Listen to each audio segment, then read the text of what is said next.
تصویر کا دوسرا رخ یہ ہے کہ جو بدماش صدیوں سے دنیا پہ حکمران تھے اور لوگوں کی رعایا کا استحصال کر رہے تھے اپنی رعایا کا، ان پہ انہوں نے اتنے ٹیکسز لگائے ہوئے تھے، ان کو اکھاڑنے کے لیے کیا میٹھی میٹھی باتیں چاہیے تھی؟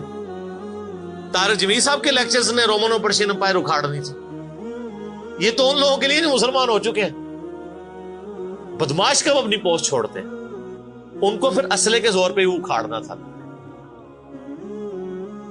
اور پھر اللہ نے صحابہ کرام کی تلواریں مسلط کی ان کے اوپر۔ جب اکھاڑ دی، فریڈم آف ایکسپریشن مل گیا، پھر معاملات سیدھے ہو گئے۔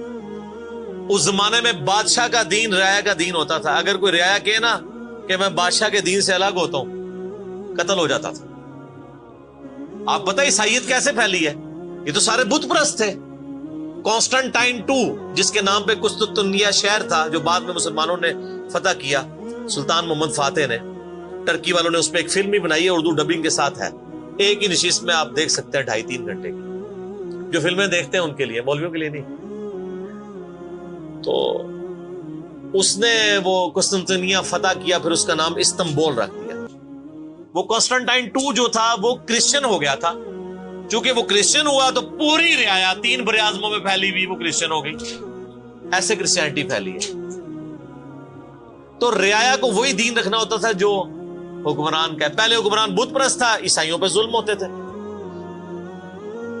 بعد میں جب حکمران ہی مسلمان ہو گیا، اس زمانے ظاہر عیسائیت اسلام کا ہی نام تھا، تو سارے پیچھے اس امام کے۔ یہ بڑا خطرناک معاملہ تھا۔ دوسری طرف پرشین جو ہیں وہ آتش پرست تھے، ان کے نیچے آتش پرستی کا دین چل رہا تھا۔ تو یہ پھر ضرورت تھی کہ فریڈم آف ایکسپریشن دیا جاتا۔ اسلام نے تلوار کے زور پہ ان کو اکھاڑا، ان کی بدماشیاں ختم کی، اور ایسی ختم ہوئی کہ بخاری مسلم کی حدیث ہے، نبی علیہ السلام نے فرمایا ان قریب کیسر ختم ہو جائے گا، پھر قیامت تک کوئی کیسر نہیں ہوگا۔ ہائے ہائے ہائے سر، یہ پروفیسیز اللہ کی تائید کے ساتھ ہی کوئی دے سکتا ہے؟ ان قریب کسرا ختم ہو جائے گا، قیامت تک کوئی کسرا نہیں ہوگا۔ دیکھ لیں 1500 سال ہو گئے ہیں، نہ رومن امپائر دوبارہ بنی، نہ پرشین امپائر دوبارہ بنی، حتیٰ کہ اب تو وہ کنسپٹ ہی ختم ہو گئے، ملکوں والا کنسپٹ آ گیا۔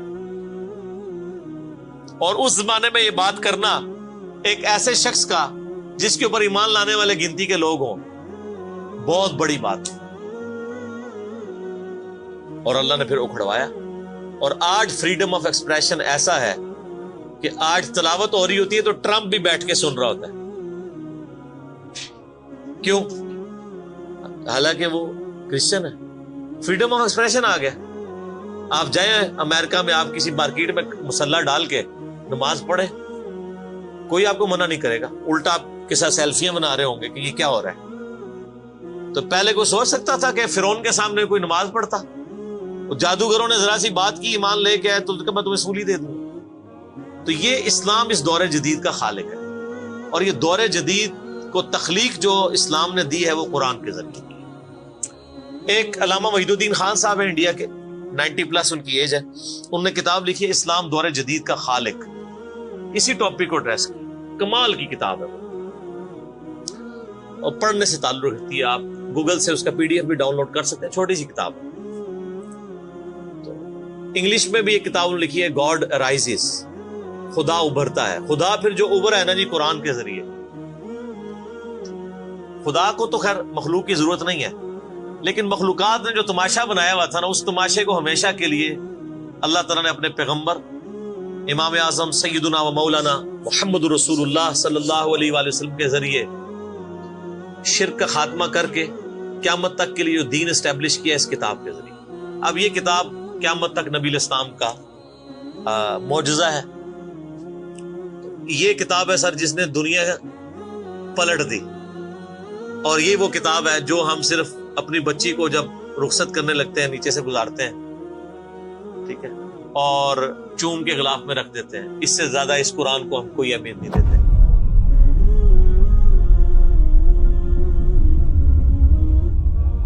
حالانکہ یہ قرآن اس لیے نازل ہی نہیں ہوا ہوا، یہ تو ہماری کتاب زندگی ہے، لیکن ماشاءاللہ ایسی سازش اسلام کے خلاف کی ہے، کافروں نے نہیں، مسلمانوں نے پوری نیک نیتی کے ساتھ جنازہ نکالا دین کا، اور ایک سلوگن دے دیا قرآن نہیں ڈائریکٹ پڑھنا گمراہ ہو جاؤ گے۔ قرآن میں بڑی بڑی مشکل چیزیں ہیں، اس کو ہاتھ نہیں لگانا. یہ یہودی بات کرتے تو ہم کہتے ہیں یہ اللہ کے دشمن ہے. مسلمان کہہ رہے ہیں، ہم کہہ رہے ہیں بالکل صحیح کہہ رہے ہیں. وہ میرا کلپ آیا نا پچھلے، لیکن اور ایک مولوی نے کہا ہے تو وہ اسلام 360 کے اوپر جو اس نے حملہ کیا ہے، تو میرا کلپ بھی اس پہ ریکارڈ ہوا ہے. تو پہلے تو لوگ کہتے تھے یہ ہمیں باتیں کرتا ہے، اب تو ویڈیو میں لوگ ریکارڈ کرا رہے ہیں کہ جی قرآن ڈائریکٹ نہیں پڑھنا، آپ گمراہ ہو جائیں. اچھا آج تک آپ نے کبھی نہیں سنا یہ کہ فلاں مولوی کی کتاب ڈائریکٹ نہیں پڑھنی، آپ گمراہ ہو جائیں گے. یعنی مولوی کڈا سیاڑا ہے کہ اس کو طریقہ پتا ہے کہ میں نے بات کیسے سمجھانی ہے، اور اس کو ایسی کتاب لکھنی بھی آتی ہے جو گمراہ نہ کرے. اور اللہ کو ایسی کتاب نہیں دینی آئی کہ جو گمراہ ہونے سے بچا لے. قرآن میں کہاں ہے کہ یہ گمراہ کرتا ہے؟ وہ تو اللہ نے ٹانٹ کیا کہ جو قرآن پہ ایمان نہیں لاتے وہ گمراہ ہوتے ہیں. جو ایمان لے ہیں اور بات مان لیں وہ کیسے گمراہ ہوں گے؟ یہ تو تعریف کی ہے انہوں نے. تو اس کتاب نے جناب دنیا کی کایا کلب کی ہے، اور اس کا ٹیسٹ آپ تبھی فیل کر سکتے ہیں جب آپ عربی جانتے ہو تھوڑی بہت، یا پھر اگر آپ نے اردو میں ٹیسٹ لینا ہے تو آپ مولانا مودودی رحمہ اللہ کا ترجمہ پڑھیں. وہ اسی سوز و گداز کو ٹرانسلیٹ کرتا ہے اردو کے اندر. میں نے ابھی تک کسی اور بندے کے ترجمے کو نہیں دیکھا کہ جو ترجمے بڑے لوگوں نے کیا، مطلب بریلوی صاحب نے، شریف تھانوی صاحب نے، ان دونوں کے ترجمے تو ویسے ہی وقت کے ساتھ ختم ہو گئے اس لحاظ سے کہ اس میں تو کئی الفاظ جو ہیں وہ پرانی اردو کے ہیں. ہمارے نئے بچوں کو تو سمجھ نہیں آتی لکھا کیا ہوا ہے. ہم نے کئی سنگتیں ہلاک کر دی. سنگتیں پتہ کسے کہتے ہیں؟ نہیں پتا. کئی امتیں، انہوں نے امت کا ترجمہ سنگت کیا. اس زمانے میں وہ چلتا تھا. ٹھیک ہے، آج کل اگر آپ اعلیٰ حضرت کا یہ ترجمہ رکھیں تو لوگوں کو نہیں سمجھ آئے. لیکن مودودی صاحب نے چونکہ لیٹسٹ اردو میں ترجمہ کیا اور پھر وہ سوز و گداز ٹرانسفر کیا. میرا چیلنج، آپ کوئی قرآن کی صورت نکالیں اپنی مرضی کی، باقی ساروں کے ترجمے رکھیں، پھر مودودی صاحب کا بھی پڑھیں، تو آپ کو لگے گا کہ آپ کا دل تیزی سے دھڑکنا شروع ہو گیا ہے. الفاظ کے چناؤ، پھر اس میں جو ردم ہے. اور وہ انہوں نے تفہیم القرآن کے مقدمے میں لکھا ہے کہ میں نے دیکھا ہے کہ ہمارا نوجوان قرآن ترجمے سے لے کے بیٹھتا بھی ہے نا تو بور ہو جاتا ہے. تو ان کا میں نے سمجھا ہے کہ کیوں ہوتا ہے بور، کیونکہ وہ تو پڑھ رہے تھے اردو میں، اللہ نے تو قرآن نازل کیا عربی میں. عربی اس نے سیکھنی کوئی نہیں ہے. اور اردو نے جو ترجمہ کیا ہوا ہے وہ انہوں نے ترجمہ کیا ہوا ہے ایز اے اسٹوری بک. یہ تو کتاب زندگی ہے، یہ تو زندہ کتاب ہے، بلکہ مسلمانوں کی زندگی کا سبب ہے. صحیح مسلم میں حدیث ہے اللہ اس کتاب کی وجہ سے قوموں کو عروج دے گا اور اس کتاب کی وجہ سے لوگوں کو، امتوں کو زوال دے گا. جس کو ڈاکٹر اقبال نے پھر شعر میں کہا، وہ زمانے میں معزز تھے مسلمان ہو کر اور تم خار ہوئے تارک قرآن ہو کر. وہ زمانے میں معزز کون؟ صحابہ، اہل بیت، تابعین، تبع تابعین. اور تم خار ہوئے کون؟ اسی. اور صرف اسی نہیں، ساڑھے بزرگ بھی. یہ نہ سمجھیے گا، ظاہر آپ تو ہم کہہ سکتے ہیں نا، ڈاکٹر اقبال کے زمانے میں انڈیا، پاکستان، بنگلہ دیش کے جتنے بابے ہیں زندہ تھے. آج تو کہہ سکتے ہیں مر گئے ہیں. ڈاکٹر اقبال جب یہ شعر کہہ رہا تھا تم خار ہوئے تارک قرآن ہو کر، تو وہ خار احمد بریلوی صاحب، اشرف تھانوی صاحب، یہ سارے لوگ زندہ تھے اس وقت. انہیں کو ہی کہہ رہے تھے نا. حتیٰ کہ قرآن کے ترجمے کو بھی گناہ سمجھا گیا.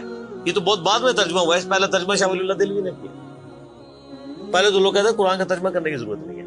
اور یہاں لوگ کہتے ہیں بزرگوں کی بڑی خدمات ہیں. ہم پوچھتے ہیں 1000 سال سے بزرگ یہاں بیٹھے ہوئے ہیں، کسی ایک بزرگ کا قرآن کا بخاری کا ترجمہ مجھے دکھا دیں کہ جی یہ سلطان بہو نے دیکھے نہیں قرآن کا ترجمہ کیا، یہ جی داتا صاحب نے بخاری شریف کا ترجمہ کیا. کیا انڈیا، پاکستان، بنگلہ دیش کے لوگوں کی زبان عربی تھی؟ فارسی تھی نا. تو کسی بزرگ کو توفیق نہیں ہوئی ہے کہ قرآن کا فارسی میں ترجمہ کر دے. اتنا بڑا چھکا میں نے مارا ہے کہ قیامت تک یہ روئیں گے. آندہ کو کیا نا بزرگوں کی خدمات ہیں. ہمارے پرائم منسٹر صاحب بھی کہتے ہیں نا جی وہ فرید الدین گنج شکر کی بڑی تعلیم. فرید الدین گنج شکر صاحب نے کون سا قرآن کا ترجمہ کیا؟ اگر کسی نے قرآن کا ترجمہ ہی نہیں کیا، بخاری مسلم کا ترجمہ ہی نہیں کیا، وہ کیا خدمات کرتا رہے؟ وہ اپنی تعلیمات دیتے رہے. صحیح غلط اس کا فیصلہ ہم نہیں کرتے، وہ تو پھر میں اور طرف چل پڑوں گا. صرف جو خدمات والا ڈونگ رچایا ہوا ہے نا وہ میں آپ کو بتا رہا ہوں. جتنوں کے مزار بنائے ہوئے آپ نے، کسی ایک کا ترجمہ دکھا دے قرآن کا. تو یہ پھر انہوں نے جان بوجھ کے سیاست کی اسلام کے نام کے اوپر، اپنی باتیں کرواتے رہے. سر ان کو پتا تھا قرآن کا ترجمہ ہو گیا، سورہ زمر اور سورۃ الانعام اگر اردو میں آ گئی تو بابوں کو کس نے پوجنا ہے؟ سر بخاری کا اگر ترجمہ ہو گیا تو ساروں نے تو رفع الیدین سے نماز پڑھنی ہے, بابے سارے بغیر رفع الیدین والے نے. یہ وجہ تھی کہ بڑی ہوشیاری ہے انہوں نے. یہ نہ سمجھو بولے سمجھے, بہت ہوشیار سمجھے. اور دیکھ لینا پھر اب رزلٹ سامنے آ گیا. جدھر ترجمے ہوئے ہیں وہ کہنا نہیں پیو دادے تے ایتھے ہاتھ بندہ سی, اے ایتھے بندہ ہے, تو رزلٹ نکل آیا نا. اسی لیے بزرگ جو کام کرتے ہیں وہ حکمت سے خالی نہیں ہوتا. ہاں انہوں نے بڑی ہوشیاری دکھائی ہے آپ کے ساتھ, لیکن اللہ کا وعدہ ہے هو الذی ارسل رسولہ بالہدی ودین الحق لیظہرہ علی الدین کلہ. قرب قیامت سے پہلے دین کو غلبہ ملنا ہے. غلبہ بابوں کے ذریعے نہیں ملنا تھا, اسی کتاب سے. جس کتاب نے پہلے غلبہ دلایا, اب آج دیکھیں بچہ اینڈرائیڈ فون کھولے ہوئے ہے, کوئی آیت آتی ہے ترجمہ پڑھ لیتا ہے. تو سر یہ خدمت تو پھر انہوں نے کی ہے نا اسلام کی. اچھا یہ اینڈرائیڈ فون کس رحمت اللہ علیہ نے بنایا تھا؟ وہ کہتے ہیں بزرگ تے دنیا ہی کلب کر دے نگاہ مار کے. وہ بزرگوں نو لے آؤ تے ٹھیپا موبائل نہیں چلا سکتے. آپ مجھے بتائیں میں کسی بزرگ کو قبر سے نکالوں اور اس کو کوئی موبائل چلا لے گا؟ آپ کا بچہ چلا لیتا ہے. اور کسی کا اگر اتنا ایمان ہے نا بزرگوں کے اوپر, تو آج والے بزرگوں پہ بھی ہے. تو میں نے ان کو بڑی دفعہ مشورہ دیا ہے کہ بزرگ جو جناب دنیا چلا رہے ہیں, تو میں ان کو کہتا ہوں آپ کو بزرگوں کے ساتھ جہاز پہ بٹھاتے ہیں. جب 10 کلومیٹر ہائٹ پہ پہنچ جاتا ہے یہ بوئنگ جہاز, جب پہنچے تو ہم پائلٹ کو کہے تو تے پائی بسم اللہ پڑھ کے تے پیراشوٹ نال کود جا. ہوں بزرگ چلان تے جہاز لینڈ کران, وہ کتنے لینڈ ہوئے گا جہاز؟ بزرگاں دے مرید بھی اس جہاز ہی نہیں سے بیٹھ لگے. جہاں تانوں کہندے ہیں بزرگ دنیا چلا رہے ہیں, ان کو بھی پتا ہے جہاز کو نہیں لینڈ ہونا. اور جو جہاز نہیں لینڈ کرا سکتا, میں کہتا ہوں کسی بزرگ کو آپ لا کے جہاز کے کاکپٹ میں بھی بٹھا دینا, وہ نہیں لینڈ کرا سکتا. ہاں لینڈ کرائے گا اگلے جہاں جا کے, وہ بھی وہ نہیں کرائے گا, خود ہی ہوئے گا. سب کہانی ہے, کہانیوں کا دور ختم ہو چکا, کیونکہ اب ایک نعرہ عام ہے. کون سا؟ کہ نہ میں وابی نہ میں بابی, میں ہوں مسلم علمی کتابی. تو یہ علمی کتابی جب ہم کہتے ہیں تو وہ علم کون سا علم ہوتا ہے, وہ کتاب کون سی کتاب ہوتی ہے؟ یہ اللہ کی کتاب جس پہ ہم بات کر رہے ہیں. تو آپ دیکھیں میں اس پہ بھی 30-35 منٹ لگ گئے. اب آپ آ جائیں سورہ النبا. تو یہ ویڈیو میں نے دیکھی اور بہت ہی نالج گین کرنے والی ویڈیو ہے. مطلب اگر ہم اس سے سیکھنا چاہیں تو بہت کچھ سیکھ سکتے ہیں. اور اس ویڈیو کے تھرو میں یہ کہہ سکتی ہوں کہ انسان کے اندر اچھی اور بری چیزیں دونوں ہوتی ہیں, پر ان چیزوں کے بعد بھی ایک جینے کا طریقہ ہوتا ہے. تو جب عرب میں قرآن آیا تب لوگوں کے اندر یہ چیز آئی کہ کیسے جیتے ہیں لائف, ہم اپنی کیسے لائف اسٹائل چلاتے ہیں. تو یہ چیز اس ویڈیو میں بتائی گئی. اور سیکنڈ سب سے شاکنگ, مطلب آپ سوچ بھی نہیں سکتے, وہ یہ چیز بھی انفارمیشن اس میں دی گئی کہ پہلے اس میں بتایا گیا جیسے کہ ویڈیو میں کہ جو راجا کا دھرم ہوتا تھا وہی اس کی جنتا یا اس کی پرجا اس دھرم کو فالو کرتی تھی. بٹ جب قرآن آیا تو لوگوں کو فریڈم آف ایکسپریشن ملا کہ ہم کسی بھی ریلیزن پہ بول سکتے ہیں, کسی بھی ریلیزن کو ایکسپریس کر سکتے ہیں. قرآن سے پہلے یہ چیز اویلیبل نہیں تھی, اور نہ یہ چیز مجھے عرب کی نہیں باقی اور بھی دیشوں کا لگتا ہے, صرف عرب میں نہیں, بہت دنیا میں یہ بہت ساری جگہ ہوتا ہے. لیکن اسلام نے یہ پروف کیا کہ نہیں, اتنا ہونا چاہیے ہمارے اندر فریڈم کہ ہم کسی ریلیزن کے بارے میں بول سکیں, اپنی فیلنگ ایکسپریس کر سکیں, یا کسی دوسرے ریلیزن کو دیکھ سکیں صحیح طریقے سے. یہ اسلام کے آنے کے بعد ہی ہوا. اور آپ لوگوں سے ایک سوال ہے کہ اس میں بتایا گیا ہے کہ رومن اور پرشیا, رومن اور پرشیا کے بیچ وار ہوئی تھی. تو مجھے پلیز آپ لوگ ضرور بتائیے گا کہ کیوں وہ وار ہوئی تھی. اور اس میں ایک چیز اور مسلمس کے بارے میں بتائی گئی ہے کہ آج کل مسلمس بہت سارے, زیادہ تر مسلمس ایسے ہو گئے ہیں, زیادہ تر تو نہیں کہنا چاہیے سوری, پر کافی مسلمس یہ ایسے ہیں کہ جو باباؤں کو ماننے لگے ہیں, ہے نا, اور جاتے ہیں. مسلمس کا کیا ہوتا ہے, وہ